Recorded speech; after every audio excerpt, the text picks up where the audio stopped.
Pharmacy Department YouTube channel. So today we are going to discuss about the basic structure of heart and cardiac cycle. तो शुरू करते हैं। आप पीछे देख सकते हैं कि हार्ट का स्ट्रक्चर बना हुआ है।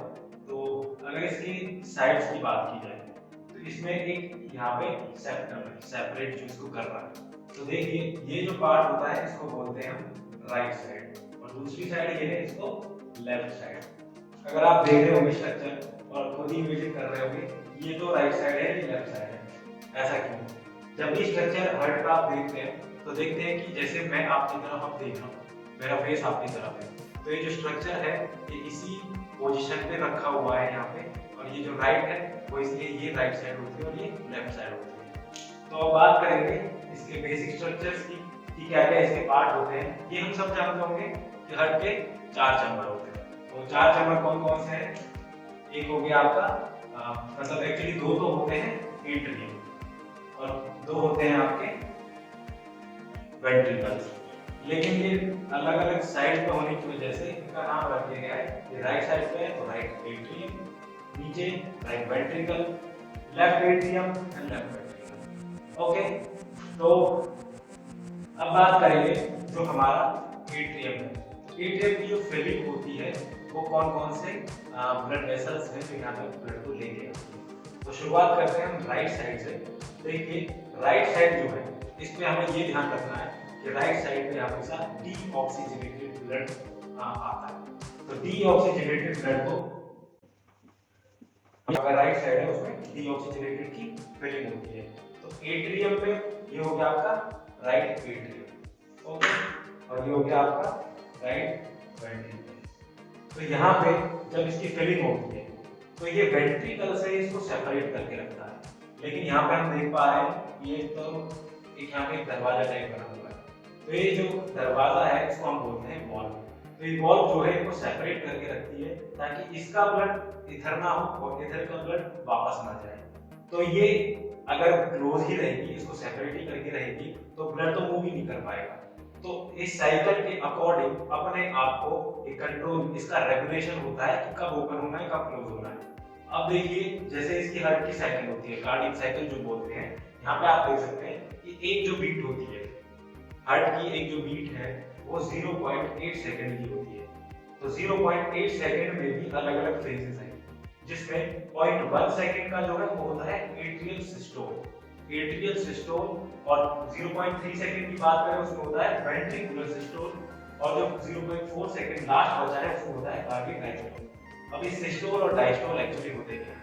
देखिए सिस्टोल वर्ड जो है उसका मतलब होता है कॉन्ट्रैक्शन, ठीक है, और जो आपका डायस्टोल वर्ड है उसका मतलब होता है रिलैक्सेशन। तो सिस्टोल जो है एट्रियल सिस्टोल, इसका मतलब कॉन्ट्रैक्शन हो रही है आपके एट्रियम की। एट्रिया जब कॉन्ट्रैक्ट करेंगे तो ब्लड को आगे की तरफ पुश करते हैं, ठीक है। तो 0.1 सेकंड वाला जो फेज है उसमें क्या है आपका लेफ्ट हो चाहे राइट हो चाहे लेफ्ट हो, वो दोनों एट्रिया क्या करते हैं कॉन्ट्रैक्ट करते हैं। तो सिस्टोल इसीलिए कहा गया है 0.1 सेकंड में एट्रियल कॉन्ट्रैक्शन, सिस्टोल मतलब एट्रियल का कॉन्ट्रैक्शन। ये जब कॉन्ट्रैक्ट करते हैं यहाँ पे भरा हुआ जो ब्लड है वो फिर नीचे की तरफ सर्कुलेट होता है, मतलब आगे की तरफ उसको पुश किया जाता है। तो वो जो पुश किया जा रहा है तो उस एट्रियल सिस्टोल में कौन कौन सी चीजें हो रही हैं। फर्स्ट देखिए कि जो एट्रियल कॉन्ट्रैक्शन, तो एट्रियल कॉन्ट्रैक्शन होगी सबसे पहले तो, और उसके बाद ये जो वॉल्व थी इस वॉल्व की ओपनिंग हो रही है। जब ये ओपन होगा तभी ब्लड नीचे जा पाएगा, ओके। तो फर्स्ट हो गया एट्रियल कॉन्ट्रैक्शन, सेकंड हो गया वॉल्व्स की ओपनिंग। तो ओपनिंग ऑफ वॉल्व, अब बात आती है जो वॉल्व है इसका नाम क्या है? तो इसको बोलते हैं जो आपके डीऑक्सीजनेटेड वाले पार्ट में, मतलब राइट साइड में है, वो जो वॉल्व होती है वो होती है आपकी ट्राइकस्पिड वॉल्व। ट्राइकस्पिड क्यों कहा जाता है? क्योंकि इसके स्ट्रक्चर को आप देखेंगे ऊपर से तो इसमें इस तरीके से 3 कस्प बने होते हैं, 1 2 3, जो कि इस तरीके से होते हैं, जो ओपन होते हैं और क्लोज होते हैं, ओपन होते हैं क्लोज होते हैं, जब जब जैसे जैसे रिक्वायरमेंट होती है उसकी। तो इसलिए 3 कस्प होने की वजह से इसको ट्राइकस्पिड बोला जाता है। और एक और नाम है आपके एट्रियम और वेंट्रिकल, इन दोनों को सेपरेट करना। तो सेपरेट करने की वजह से इसको हम एट्रियो वेंट्रिकुलर वॉल भी बोलते हैं। अब ये देखिए ये कौन सी साइड है, ये राइट साइड है, तो ये राइट एट्रियोवेंट्रिकुलर वॉल हो गई। ओके, अब ब्लड नीचे आ चुका है, ठीक है, जो आपका 0.1 सेकंड की जो साइकिल थी वो कंप्लीट हो गई। उसके अलावा यहाँ पे देखिए एट्रियल कॉन्ट्रैक्शन हुआ, ओपनिंग ऑफ वॉल हुई, और इस टाइम पे आपका जो वेंट्रिकल है ना, क्योंकि ऊपर से ब्लड नीचे आएगा तो वेंट्रिकल्स का रिलैक्स मोड में रहना जरूरी है, और रिलैक्स मोड में और एम्प्टी मोड में रहेगा तभी इसकी फिलिंग हो पाएगी। तो ये क्या होना चाहिए इसमें, आपका वेंट्रिकल का रिलैक्स, तो वेंट्रिकल्स रिलैक्स मोड में होने चाहिए ताकि यहाँ पे ब्लड की फिलिंग हो सके। तो 0.1 सेकंड में तीन चीजें हुई कि यहाँ पे एट्रियल का कॉन्ट्रैक्शन हुआ, वॉल्स की ओपनिंग हुई। वॉल्स कौन सी आपकी, डायकास्पिड वॉल, और इसको राइट एट्रियोवेंट्रिकुलर वॉल भी बोला जाता है। उसके अलावा यहाँ पे नीचे जो वेंट्रिकल्स है वो रिलैक्स मोड में। ओके, जैसे ही यहाँ पे वेंट्रिकल्स में ब्लड की फिलिंग होगी, यहाँ पे वेंट्रिकल्स लोड हो चुके हैं और आपका एट्रियम अनलोड हो चुका है। तो अब इसके कॉन्ट्रैक्शन की बात आएगी ताकि ये ब्लड को आगे पुश कर सके, ठीक है, पंप आउट कर सके। तो इसके कॉन्ट्रैक्शन के लिए ये जो वॉल्स हैं हमारी, इनको बंद होना पड़ेगा, क्योंकि अगर ये बंद नहीं होगी तो क्या होगा, हमारा जो ब्लड है वो वापस से रिफ्लेक्स हो जाएगा, ठीक है। तो उसको अवॉइड करने के लिए हमारी जो वॉल्स है वो क्लोज हो जाती है, जिससे कि हमारा जो ब्लड है उसको जहां आगे की तरफ मूव करना है वो जा सकता है। जब ये वेंट्रिकल्स कॉन्ट्रैक्ट करेंगे और आगे ब्लड को पंप आउट करेंगे, तो वो जो दूसरा का सेकंड फेज है वो आपका शुरू हो जाता है। और एक्चुअली ये दोनों साइड ही ये काम चल रहा होता है, चाहे लेफ्ट साइड हो चाहे राइट साइड। तो यहाँ से ये ब्लड को इधर पंप आउट करेंगे और जो राइट वेंट्रिकल है वो यहाँ से आपके लंग्स की तरफ ब्लड को पंप आउट करते हैं। ओके, अब बात आती है जो हमारे वेंट्रिकल्स है, जो उसमें लिखा हुआ है 0.3 सेकंड वेंट्रिकुलर सिस्टोल। तो सिस्टोल का मतलब contraction, ventricular systole that means ventricles का कॉन्ट्रैक्शन। तो ये जो फेज होता है 0.3 सेकंड का, ये होता है आपका वेंट्रिकल का कॉन्ट्रैक्शन। जब ये कॉन्ट्रैक्ट करेंगे आपकी वॉल्स बंद हो गई, ठीक है, ये ध्यान रखेंगे। लेकिन यहाँ पे एक और वॉल प्रेजेंट है जो है आपकी पल्मोनरी वॉल, इसको बोलते हैं हम पल्मोनरी वॉल। इसकी भी ओपनिंग और क्लोजिंग डिपेंड करती है कि साइकिल का कौन सा फेज चल रहा है। जब हमारे वेंट्रिकल्स कॉन्ट्रैक्ट करते हैं तो ये वॉल ओपन हो जाती है, जिसकी वजह से ब्लड आगे की तरफ पुश हो सकता है। तो ब्लड आगे की तरफ पुश होगा, इसकी वजह से जब पल्मोनरी वॉल ओपन हो जाएगी और आपके वेंट्रिकल्स कॉन्ट्रैक्ट करेंगे, जो कि आपका सेकंड फेज है 0.3 सेकंड वाला। ओके, अब बात आती है, इसने पंप आउट कर दिया, ब्लड आगे की तरफ चला गया, फिर आएगा कार्डियक डायस्टोल। इसमें क्या है, जैसे ही इसने पुश किया फर्स्ट फेज में, पुश करने के बाद ब्लड यहाँ गया, फिर ये कॉन्ट्रैक्ट हो रहे हैं, तो ये ना रिलैक्स होने की कोशिश कर रहा है, रिलैक्स मोड में हो रहा है। तो जो आपका लास्ट फेज है 0.4 सेकंड का, उसमें ये कंप्लीटली रिलैक्स मोड में आ जाता है, कंप्लीटली रिलैक्स हो जाता है और वेंट्रिकल्स भी रिलैक्स होना शुरू हो जाते हैं। तो ये और ये दोनों रिलैक्स पोजीशन में जब आ रहे हैं तो पूरा का पूरा हार्ट, चारों चैम्बर्स रिलैक्स हो रहे हैं। तो उस पोर्शन को, वो जो फेज है उसको बोलते हैं cardiac diastole, total cardiac diastole, क्योंकि इसमें सारे के सारे रिलैक्स हो रहे हैं। जब ये रिलैक्स होता है तो आपके वेंट्रिकल्स जो है ये भी रिलैक्स हो रहे हैं।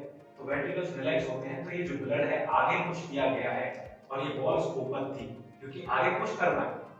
अब ये वॉल्व क्लोज हो जाएगी जब ये रिलैक्स करता है, क्योंकि इसके रिलैक्सेशन की वजह से, वैक्यूम प्रेशर की वजह से हो सकता है इसको वापस से सक आउट कर सकता है और ये वापस ब्लड ना आए, इसलिए वॉल्व बंद हो जाती है। फिर क्या होगा, यही साइकिल अब इनकी फिलिंग होगी, यही साइकिल दोबारा से रिपीट होगी। ये बात थी आपके कार्डियक साइकिल की। अब बात करते हैं कि कौन कौन से ऐसे पार्ट्स हैं जहां तक ब्लड यहाँ सप्लाई होती है। तो देखिए नीचे जो पोर्शन यहाँ पे आपको दिख रहा है, ये इसको बोलते हैं हम इंफीरियर वेना केवा। जो आपका राइट एट्रियम के अंदर जो ब्लड आ रहा था, डीऑक्सीजनेटेड ब्लड, वो आपके इंफीरियर वेना केवा के थ्रू यहां से, अगर इंफीरियर वेना केवा को आप देखें तो ये पीछे से होते हुए आपके हार्ट के यहां कहीं ओपन हो रहा है, जो ब्लड को यहां पे सप्लाई दे पा रहा है। तो ब्लड की जो सप्लाई है वो आपके राइट एट्रियम के अंदर हो चुकी है। अब राइट एट्रियम का काम क्या है, वो आगे पुश करेगा और वो पूरी साइकिल को प्रमोट करेगा।